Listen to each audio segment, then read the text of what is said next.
늘 하던 대로 구축경을 한번 해보겠습니다. 나는 구원의 통로입니다. 나는 축복의 통로입니다. 나는 행복의 통로입니다. 아멘. 이 세 가지 통로로 황간지역에서 살아갈 수 있습니다. 우리 입으로만 외치시면 안 되고요. 삶으로 그렇게 사셔야 됩니다. 구원의 통로, 축복의 통로, 행복의 통로. 통로가 어떤 역할을 하는지는 잘 아시죠? 통로가 막히면 물도 전기도 아무것도 오지를 않습니다.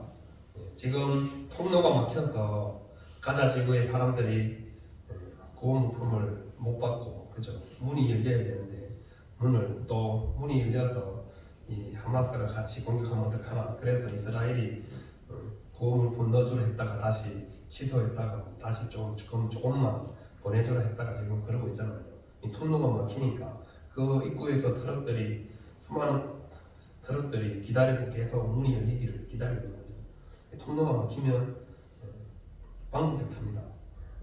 문이 굳게 잠겨 있는데 뭐 어떻게 하겠어요? 그냥 그렇게 힘들게 계속 살아야 되는 거죠. 통로가 굉장히 중요하다는 사실을 계속 말씀드립니다. 우리 매주일마다 이 세 가지 통로로 살자 구호를 외치는 이유를 잘 여러분들이 아시고, 이 황간 지역에서 정말 내가 구원의 통로, 축복의 통로, 행복의 통로가 되었으면 좋겠습니다. 구원의 통로는 여러분들이 잘 아는 대로 내가 구원받은 사람으로 살아야 됩니다. 그래서 다른 사람을 구원의 길로 인도하는 것이 구원의 통로죠. 그리고 축복의 통로는 아브라함처럼 나 때문에 옆에 사람이 복을 받아야 됩니다. 저 사람 때문에 내가 잘 되면 안 되고, 예수님을 잘 믿는 나 때문에 예수님 안 믿는 다른 사람이 복 받는 게 이게 축복의 통로입니다. 다른 사람을 이용해서 나만 잘 먹고 살면 그건 축복의 통로가 아니죠. 그건 아주 세상 사람들도 그렇게 합니다. 다른 사람들을 이용해서 자기만 잘 먹고 잘 삽니다. 다른 사람들이 눈물을 흘리든 피눈물을 흘리든 자살을 하든 그래서 사기치는 거잖아요. 근데 우리는 축복의 통로는 나 때문에 내 주위에 있는 사람들이 잘 먹고 잘 살아야 돼요. 그게 축복의 통로입니다. 행복의 통로는 말 안 해도 알겠죠. 나 때문에 모든 사람이 행복한 거, 그게 행복의 통로입니다. 나 때문에 다른 사람이 불행하면 안 되고, 나도 행복하고 다른 사람도 행복하고, 그래야 이 행복의 통로입니다. 나도 불행하고 남도 불행하고, 이건 완전히 그럼 나만 행복하고 남들은 불행하면 그것도 안 되는 겁니다. 나도 행복하고 내 주위 사람들도 행복한 게 행복의 통로입니다. 우리 황간지역의 성도님들이 이 세 가지 통로로 늘 황간지역에서 내가 그런 사람이다, 자긍심과 자부심을 가지시라고 말씀을 드립니다. 우리는 그냥 이 세상에 왔다가 그냥 사는 사람들이 아닙니다. 하나님께서 엄청난 뜻을 세워가지고 우리를 부르셨습니다. 그래서 우리가 예수님을 믿고 이 땅에서 믿음의 사람 그리스도인으로 살아가는 것입니다. 우리는 이 불행한 일을 당하거나 원치 않는 어려움을 만나면 내가 뭘 잘못했는가를 먼저 생각합니다. 그리고 다른 사람들도 똑같이 말합니다. 뭔 죄를 지었길래 네가 그런 어려움을 당하는지 잘 생각해봐라고. 교회 다니는 사람도 그렇습니다. 갑자기 큰 질병에 걸리든지 큰 사고를 당하면 하나님께 뭘 잘못했는지 생각해봐라. 그런데 대부분 물론 죄로 인한 결과일 수도 있지만 그렇지 않을 때가 훨씬 더 많다는 사실을 우리가 알아야 됩니다. 하나님께서 우리에게 새로운 기회를 주시기 위해서, 내 존재 목적이 어떠한지를 가르쳐주기 위해서 우리에게 때로는 고통을 주시기도 한다는 사실을 우리가 꼭 기억하셔야 됩니다. 이 세상에 존재하는 모든 것들은 다 존재 목적이 있습니다. 하나님께서 그 목적에 따라서 세상의 모든 것들을 만드셨잖아요. 그래서 우리는 반드시 나의 존재 목적이 무엇인지를 잘 알고 그 목적대로 살아가는 사람이 가장 잘 사는 겁니다. 돈 많이 벌고 큰 집 가지고 좋은 차 타고 다니는 게 잘 사는 게 아니라 하나님께서 만드신 목적대로 잘 살아가는 사람이 정말 잘 사는 사람입니다. 오늘 말씀을 통해서 우리가 믿음의 결단이 얼마나 중요한지를 발견하시고 이 믿음의 결단과 순종함으로 하나님의 놀라운 은혜를 경험하는 저와 우리 모든 성도님들 될 수 있기를 바랍니다. 주님께서 보시면 인생의 문제 50%는 그리고 확실한 문제는 잘 해결될 수 있습니다. 예수님께서 길을 가시다가 날 때부터 맹인된 사람을 보셨다 말씀하고 있죠. 예수님께서 보셨다는 것은 그냥 한번 보고 지나치는 게 아닙니다. 그 사람을 계속 예의주시했다는 말이죠. 예의주시라고 아시죠? 지속적으로 관심을 가지고 지켜보셨다는 말입니다. 이 사람이 태어날 때부터 맹인이었다 이렇게 성경은 기록하고 있습니다. 태어났는데 앞을 못 보는 사람이에요. 한번 생각을 해보세요. 아이를 낳았는데 아이가 앞을 못 봐요. 그럼 그 낳은 부모의 심정이 어떻겠어요? 태어났는데 앞을 못 봐요. 본인은 얼마나 힘든 삶을 살았겠어요. 근데 이 사람이 이미 벌써 장성한 사람이 되었습니다. 여러분들도 이 성경을 우리 같이 함께 읽었잖아요. 그린입니다. 그린. 사람들이 그를 알고 있는 사람들이 그를 말하기를 그린이다 표현하고 있습니다. 그를 알고 있는 사람들은 그린. 왜? 앉아서 구걸하는 사람이니까. 근데 그것밖에 할 수 있는 일이 없습니다. 왜? 앞을 못 보니까. 앞을 볼 수가 없는데 무슨 일을 하겠어요? 그러니 앉아서 구걸하는 일밖에 이 사람이 할 수 있는 일이 없습니다. 태어나서부터 앞을 본 적이 없고, 그러니까 부모님 얼굴을 한 번도 본 적이 없죠. 지금은 장성한 사람이 되었습니다. 23절에 보면 바리새인들이 왜 어떻게 해서 정말 네 아들이 맞냐? 눈을 뜬 게 맞냐? 원래 태어날 때부터 맹인이었나? 이런 질문을 할 때 부모가 그럽니다. 출교할까봐 두려워서 장성하였으니 본인한테 물어봐라 얘기합니다. 이미 다 컸으니까 스스로 말하고 결정하고 판단할 수 있는 나이가 되었다는 말이죠. 장성했다는 말. 그러니 얼마나 오랜 세월을 힘들게 살았겠어요. 앞을 보지 못한 사람, 그린으로 그렇게 살아가는 그 사람을 예수님께서 보셨다는 게 중요합니다. 예수님께서 보시고 그를 계속 주목하고 있다는 것이죠. 예수님께서 그 사람을 계속 보니까 제자들이 질문합니다. 그 질문이 2절에 나와 있습니다. 뭐라고 물어봐요? 제자들이 물어 이르되 라비여, 이 사람이 맹인으로 난 것이 누구의 죄로 인함이니까? 자기니까 그의 부모니까? 예수님께서 그 사람을 계속 보고 있으니까 제자들이 그동안 고백됨도 예수님께 묻습니다. 자기 죄 때문에 맹인으로 태어났습니까? 아니면 부모의 죄 때문에 맹인으로 태어났습니까? 제자들은 이미 어떤 결론을 가지고 있어요? 저 사람이 맹인으로 태어난 건 죄의 결과라는 겁니다. 자기가 죄를 지었든지 부모가 죄를 지었든지 어쨌든 누군가만 죄를 지어서 저 사람이 저렇게 태어난 거 아니냐, 그 질문을 지금 예수님께 하는 겁니다. 자신의 불행의 원인이 죄 때문이라는 거죠. 그래서 예수님께 자기 죄 때문인가 부모의 죄 때문인지 물어보고 있는 것이죠. 이것은 구약 성경에 있는 사상이 그대로 반영된 것입니다. 당시 유대인들은 어떤 인간이 도저히 납득하기 어려운 불행을 만나면 그것이 죄의 결과라고 여겼죠. 우리가 잘 아는 욥이 그렇습니다. 욥의 친구들이 찾아와서 위로한답시고 하는 말이 뭐예요? 네가 뭔 죄를 지었는지 곰곰이 생각해보고 빨리 하나님께 회개해라. 그게 모든 친구들의 말이었습니다. 그래야 네가 지금 이 고통에서 해결을 될 수 있고 고통에서 빨리 벗어날 수 있다. 그러니 뭔 잘못을 했는지 모르지만 너는 알 거 아니냐. 그럼 빨리 하나님께 회개해라. 회개. 잘못을 뉘우치고 하나님께 용서를 구하고, 그것이 친구들의 말이었고, 욥은 내가 하나님 앞에 잘못한 게 없다. 그리고 다른 사람들 앞에 잘못한 게 없다. 난 정말 하나님 앞에 의롭게, 정직하게, 진실하게 누가 도와달라 그러면 갑절로 도와주고 이렇게 했다. 그 고백이 욥 계속 그 싸움을 하는 거잖아요. 알지 못하는 어려움이 생겼을 때 모든 사람들은, 여러분 교회 다니는 우리들도 마찬가지잖아요. 누가 뭐 질병 걸려서 신방 갔는데 뭔 죄를 지었는지 모르지만 회개하라고 이렇게 얘기합니다. 얼마나 안 좋은 위로입니다. 아무런 도움도 은혜도 위로도 되지 않습니다. 그냥 같이 손잡고 신방에서 기도해 주면 되지. 네가 혹시 잘못한 거 없는지 생각해봐라고 안 하는 것보다 훨씬 못한 말입니다. 그죠?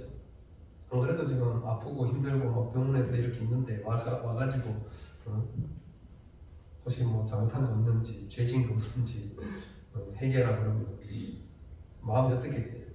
대부분 그렇다는 거죠. 그래서 지금 예수님의 제자들도 그 사람을 보고 똑같은 질문을 한 겁니다. 자기 죄 때문인지 부모의 죄 때문인지 누군가는 죄를 지어서 저 사람이 저렇게 태어난 거 아니냐고 물어보는 거죠. 에스겔 18장 20절에 이렇게 말씀합니다. 범죄하는 그 영혼은 죽을지라 아들은 아버지의 죄악을 감당하지 아니할 것이요 아버지는 아들의 죄악을 감당하지 아니하리니 의인의 공의도 자기에게로 돌아가고 악인의 악도 자기에게로 돌아가리라. 무슨 말씀인지 아시겠죠? 구약의 사상은 죄를 지면 천대까지 하나님께서 은혜를 베풀어 주시지만 3, 4대 저주하신다. 그래서 죄를 지은 자손들은 망한다는 말씀이 있잖아요. 그런데 에스겔서에 와서는 하나님께서 새로운 정리를 해주십니다. 죄를 지은 그 당사자가 죄에 대해서 책임을 져야 된다. 그것이 아들에게, 자손에게 이어지지 않는다는 거죠. 물론 회개치 않고 뉘우치지 않고 그 자들도 아버지가 잘못한 죄를 그대로 따라하면 당연히 그 사람도 지가 죄를 지었더니 당연히 당하겠죠. 하지만 아버지의 죄악을 아들에게 묻지는 않겠다. 하나님께서 말씀하고 있는 것입니다. 그러니까 부모의 죄 때문에 자녀가 불행한 일을 당하는 일은 없습니다. 자기의 죄 때문에 어려움을 당하는 것입니다. 그래서 의인의 의도 자기에게로, 악인의 악도 자기에게로, 본인이 담당한 일, 본인이 책임지게 하나님께서 하셨습니다. 그래서 신앙은 철저하게 하나님과 1대1의 관계 속에서 행해지는 것입니다. 부모님이 신앙 좋다고 자녀가 신앙 좋으라 법이 없습니다. 부모님이 신앙이 안 좋다고 자녀가 신앙이 안 좋으라는 법도 없습니다. 왜냐하면 개개인의 신앙을 하나님께서 개인적으로 찾아와 주시기 때문에 그렇죠. 그래서 자기의 죄 때문도 아니고 부모의 죄 때문도 아니라고 예수님께서 새로운 답변을 해주십니다. 그것이 3절에 기록되어 있습니다. 예수께서 대답하시되 이 사람이나 그 부모의 죄로 인한 것이 아니라 그에게서 하나님이 하시는 일을 나타내고자 하시니라. 뭘 나타내고자 한다고요? 하나님이 하시는 일을 나타내고자 합니다.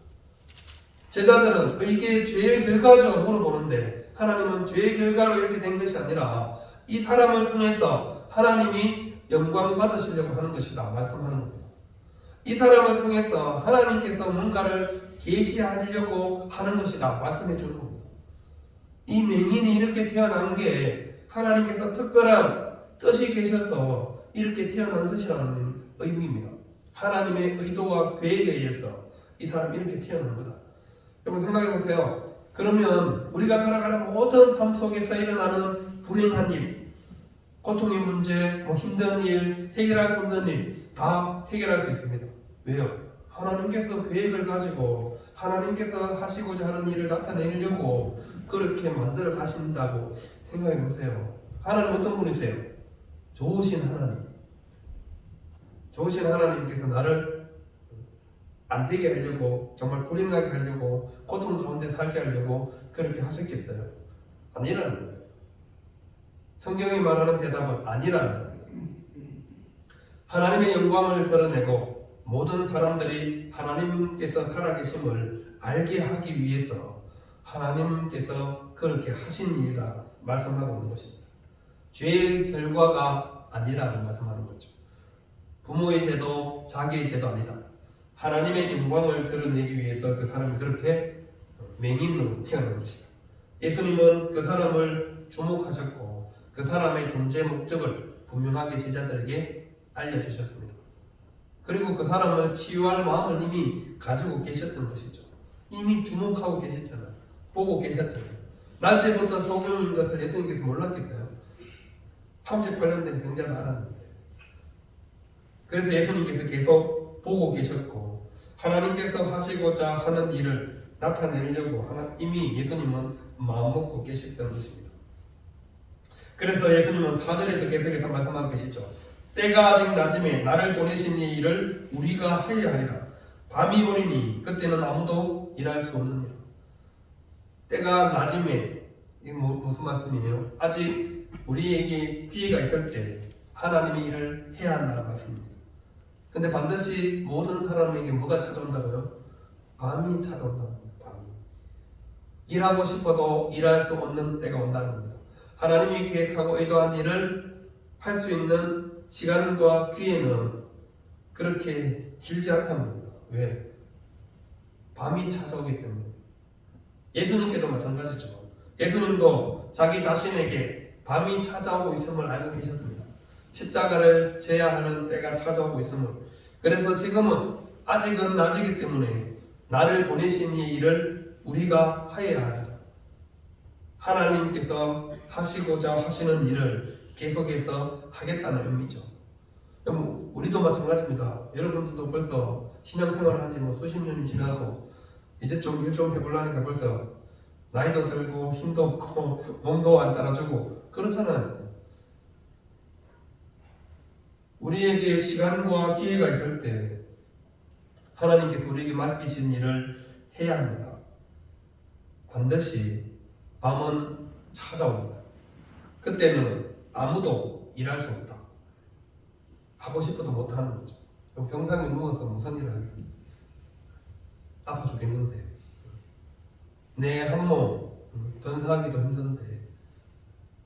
그래서 하나님께서 우리에게 건강을 주셨을 때, 하나님께서 우리에게 물질을 주셨을 때, 하나님께서 우리에게 시간을 주셨을 때 없는 시간 쪼개서 하나님 일을 하는 거죠.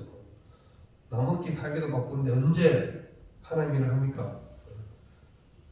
바쁜 그 와중에서도 열심히 하는 거죠. 왜?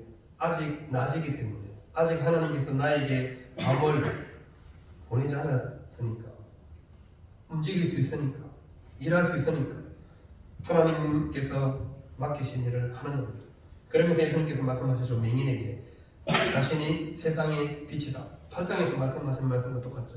내가 세상의 빛이다 말씀하신 그 말씀을 맹인에게 해주십니다. 그리고 춤을 뱉어서 진흙을 이겨서 그 사람의 눈에 발라줍니다. 생각해보세요. 예수님께서 귀머거릴 때는 귀에 손을 넣어서 이게 무슨 행동일까요? 예수님께서 사실 말씀하셔도 낫잖아요. 눈 뜨라 그러면 안 떠지겠어요? 할 수 있는데 왜 이런 모습을 하는 걸까요? 그 사람의 삶을 어루만져 주시는 겁니다. 아무도 앉아서 구글에서 돈은 던져주지만 누가 찾아와서 그 사람의 몸을 만져주고 터치해준 사람이 누가 있겠어요? 지금 어른이 다 될 때까지. 어릴 때 앞에 안 보이니까 엄마 아빠 도움을 받긴 했겠지. 그 이후로는 아무도 관심과 사랑에서 소외된 삶을 살아온 사람이잖아요. 그 사람에게 예수님께서 최선을 다해서 사랑과 관심을 보여준 겁니다. 예수님께서 진흙을 이렇게 눈에 바르려면 얼마나 신경을 잘 써야 되는지 아시죠? 여러분 혹시 집에 가서 밀가루 반죽해서 눈에 발라봐요. 이 눈에 잘 붙어 있는 줄 아세요? 뚝뚝 떨어지는데 얼마나 신경을 써서 눈에 발라주셔야 돼요. 그러면 손으로 얼굴을 얼마나 잘 그러면 얼굴만 만지면 되는 줄 아세요? 머리를 잘 붙잡고 제가 한번 생각해봤어요. 눈에 이 진흙을 양쪽 눈이 다 안 보이잖아요. 침도 또 얼마나 많이 진흙에 뱉어야 돼요. 그걸 이겨서 눈에 바르려면 얼마나 대충 해서 바를 수 없는 상황이죠. 예수님은 평생 동안 사랑과 관심을 받아보지 못한 이 맹인에게 예수님께서 얼마나 신경을 쓰고 관심을 쏟고 너를 치유하고 싶은 마음이 나에게 있는지를 눈이 보이지 않지만 행동으로 나타내 보여주고 있는 겁니다. 그러니까 이 사람 어떻게 얼마나 감동됐겠어요. 지금까지 아무도 자기를 만져주거나 특히 얼굴을 만져준 사람 아무도 없겠죠.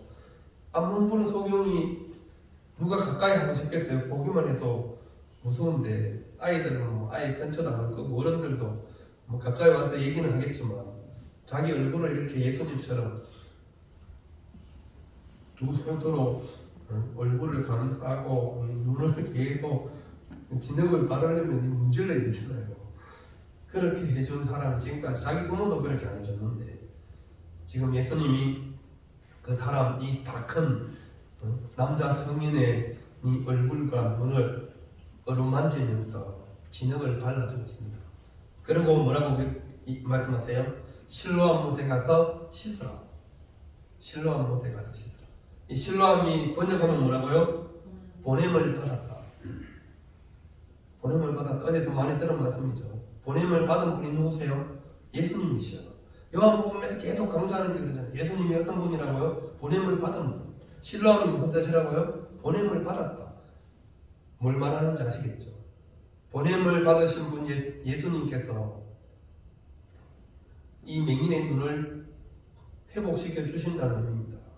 여러분 실로암 못이 엄청난 효험이 있어서 대단한 약효가 있는 물이어서 아니잖아요.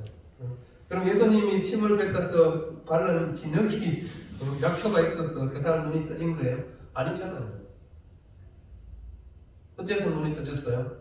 예수님의 말씀을 듣고 이 사람이 즉시 순종해서 갔습니다. 그 다음 보세요. 이에 가서 씻고 밝은 눈으로 왔더라. 즉시 순종해서 갔습니다. 얼마나 기쁘겠어요. 물론 그 전에 예수님에 대한 소문을 기독량으로 들었겠죠. 늘 같은 장소에서 구걸하던 사람이니 같은 장소에서 늘 구걸하던 사람이 사도행전 3장에 가면 한 명 더 있잖아요. 그죠? 나면서부터 안전병이 된 사람. 이 사람도 앞을 못 보니까 나면서 안전병이 사람도 못 움직이지만 앞을 못 보니까 늘 같은 장소에서 늘 구걸하던 사람입니다. 그러니 예수님에 대한 소문을 안 들을 리는 없잖아요.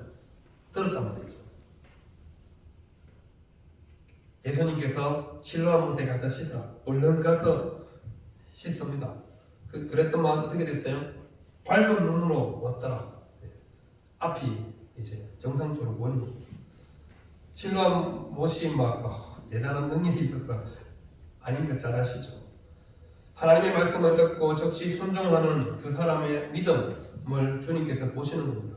여러분 예루살렘에서 실로암 못은 그리 멀지 않은 곳입니다. 한 2km 정도 가면. 그런데 이 앞을 못 보는 사람이 가기는 가까운 거리는 아니죠. 안 못 보는 사람이 1km 걸어간다 쉽지 않죠. 그런데 어쨌든 가서 씻습니다. 예수님께서 말씀하신 대로 순종합니다. 이 사람의 믿음과 결단으로 결국 자신의 눈이 뜨게 되었죠. 앞을 평생 동안 못 보고 살았는데 보게 되었습니다. 그리고 돌아왔습니다. 당연히 돌아와야죠. 자기 사는 마을로 와야죠. 하나님께서는 우리에게 말씀을 듣는 것으로 끝나는 것을 원치 않습니다. 이 맹인이 보여줬던 모습처럼 이에 가서 씻고 밝은 눈으로 왔더라. 순종하기를 원하십니다. 예수님을 만나서 새로운 삶을 살기를 원하시면 예수님의 말씀에 즉시 순종해야 합니다. 믿음의 결단을 해야 합니다. 그래서 예수님이 주시는 기회를 붙잡는 것입니다. 주님이 보내시면 가야 합니다. 어디를 가든 실로암 이것은 내가 회복되는 장소이죠. 새로운 삶을 얻는 기회를 제공하는 것이죠. 그래서 주님께서 실로암에 가서 씻었더니 밝은 눈으로 돌아올 수 있는 것입니다. 오늘날 사람들이 망망하는 까닭은 세상의 지혜와 상황과 자기를 의지하기 때문에 방황하고 살아갑니다. 불확실한 길이 아닌 주님이 보내시는 길로 우리는 분명히 가야 합니다. 주님이 보내시는 곳에 가면 기적을 만날 수 있습니다. 하나님의 놀라운 능력을 경험할 수 있습니다. 새로운 기회를 얻을 수 있습니다. 여러분 지금까지 앞을 못 보고 부모님 얼굴도 못 봤는데 이제 예수님 때문에 부모님 얼굴도 보고 새로운 삶을 이 사람이 살지 않겠어요? 이제 새로운 인생을 시작하는 겁니다. 자기가 뭘 하면 좋을지 얼마나 고민하고 이제 앞이 보이니까 뭐 얼마나 세상에 이보다 더 기쁜 일이 없죠. 오랫동안 보지 못했으니 얼마나. 근데 말 사람들, 이 사람을 알고 있는 사람들의 반응을 보세요. 그 사람이 맞다 아니다라고 서로 막 논쟁이 벌어졌습니다. 갑자기 앞을 못 본 사람이, 평생을 안 못 보고 살아온 사람이 갑자기 앞이 잘 보고 딴 사람처럼 다니니까 비슷한 사람이지 그 사람 아니야 똑같은 사람이야 서로 그러고 있죠. 그때 본인이 9절 하반절에 보면 내가 그다 내가 저기서 구걸하던 그 사람 맞다 자기가 얘기합니다. 이거를 우리는 다른 말로 뭐라 그래요? 간증이라고 해요. 간증. 하나님께서 우리에게 행해 주신 놀라운 일을 우리가 증거하며 살아가는 것을 간증이라고 하죠. 이 사람도 그렇습니다. 내가 그다 딴 사람이 아니다 대답합니다. 그러자 그 사람들이 이렇게 말합니다. 10절에 보시면 그들이 묻되 그러면 내 눈이 어떻게 떠졌느냐? 어떻게 떠졌느냐? 눈 떠진 게 중요하죠. 뭐 어떻게 떠진 게 뭐가 그렇게 중요하겠어요. 근데 이 사람들은 눈 뜬 이 사람에게 별로 관심이 없고 어떻게 그 눈이 떠졌는지만 관심이 있습니다. 여러분 다른 우리가 요한복음 5장에서 그랬죠. 38년 동안 병으로 고생하다가 예수님 때문에 나았는데 안식일날 고침받았다고 얼마나 욕을 먹었어요. 이 사람도 똑같습니다. 지금 평생 동안 앞을 못 보다가 눈이 떠졌는데 어떻게 해서 떠졌는지만 따지고 묻습니다. 같이 기뻐해주고 축하해주고 드디어 보게 되었구나. 눈 뜨게 해준 사람은 정말 우리가 막 대신 밥이라도 사줘야 되겠다 이렇게 나와야 되는데 어떻게 해서 눈이 떠졌는지만 지금 계속 다그치고 있는 거죠. 그러자 이제 11절에 말합니다. 대답하되 예수라는 그 사람이 진흙을 이겨 내 눈에 바르고 나더러 실로암에 가서 씻으라 하기에 가서 씻었더니 보게 되었노라. 팩트만 지금 설명하고 있죠. 예수님께서 진흙을 이겨 눈에 발라서 실로암 못에 가서 씻으라. 그 가서 씻었더니 이렇게 보게 되었다. 있는 그대로 전에 못 보던 사람만. 근데 지금 그 예수님 때문에 보게 되었다 말하는 겁니다. 우리가 간증하는 것은 있는 그대로를 증언하면 됩니다. 예수님께서 내 삶이 이렇게 바꿔주셨다. 예수님 때문에 내가 지금 이렇게 변화되었다는 것을 간증하는 것이 바로 우리 그리스도인들이 해야 될 일이죠. 오늘 맹인도 그렇습니다. 예수라는 사람이 진흙을 이겨서 내 눈에 바르고 실로암에 가서 씻으라 하기에 가서 씻었더니 보게 되었노라. 이거 오늘 말씀의 제목이죠. 가서 씻었더니 보게 되었노라. 얼마나 정확하고 명확해요. 가서 씻었더니 보게 되었노라. 우리가 이 땅에서 황간 지역에서 살아가면서 믿지 않는 이웃들에게 해야 할 말도 바로 그겁니다. 예수님을 믿고 내 삶이 어떻게 변화되었는지를 증언하는 것. 이것이 우리 그리스도인들의 삶이 되어야 합니다. 과장해서 말할 필요도 없고 축소해서 말할 필요도 없습니다. 있는 그대로 예수님을 통해서 내가 얼마나 은혜 받고 얼마나 행복하고 기쁘게 살아가는지 증언하는 것이 바로 우리 그리스도인의 삶이라는 것이죠. 그래서 바로 실로암은 새로운 기적의 장소이자 예수님의 은혜를 경험하는 장소. 예수님을 만난 사람들은 누구나 다 예수님을 증언하고 예수님을 간증하며 살아가게 되어 있습니다.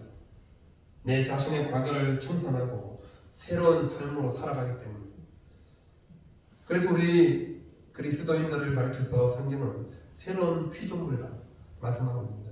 이전 것은 지나갔으니 보라 새로운 피조물. 이전의 삶을 다 정리하고 우리는 새로운 삶을 살아가는 사람들입니다. 예수님을 만남으로 새로운 인생을 살고 있는 저와 여러분임을 확신하시기를 바랍니다. 그래서 우리는 더욱더 예수님을 증거하며 살아가는 증인의 삶을 살아가는 것이죠. 디모데전서 6장 12절에 이렇게 말씀합니다. 믿음의 선한 싸움을 싸우라. 영생을 취하라. 이를 위하여 내가 부르심을 받았고 많은 증인 앞에서 선한 증언을 하였도다. 믿음의 선한 싸움을 하고 살아가는 우리들, 또 많은 증인 앞에서 선한 증언을 하시며 살아가는 저와 우리 교회 모든 성도들이 다 될 수 있기를 바랍니다. 기도하겠습니다.